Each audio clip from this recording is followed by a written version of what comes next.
照片中，国民党立委林奕华戴着口罩，神情虚弱，坐在轮椅上。韩国瑜也特地赶到医院探望。一旁，国民党立委曾明忠、林德福也一脸焦虑，围在一旁。不说还以为林奕华伤势严重，但其实他早就出院了。因为看12月6号当天上午10点半，国民党立委前往外交部抗议，10点45分左右发生推挤冲突，11点左右陈玉珍送医。林奕华媒体群组则在下午1点26分发表声明说，委员已经回到办公室休养，但韩国瑜傍晚5点半抵达医院，林奕华竟然又再回医院一起同框，被质疑根本也很大。后来知道他有点严重，所以回去看他。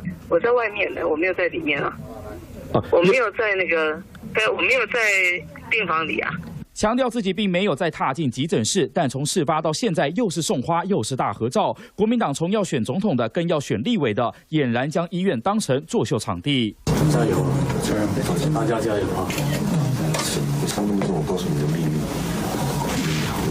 这句话听起来就像在告诉陈玉珍这一战打得漂亮，但看看这个，外交部把国会议员挤到受伤了，只是夹到手扭到脚，却劳师动众出动大批救护人员，脸色虚弱。但才过几个小时，立刻气色变得相当好。还有人明明出院了，却还特地回到医院跟韩国瑜合影。难怪国民党立委这一步棋会让外界难以苟同。三立华大彭周凯台北报道。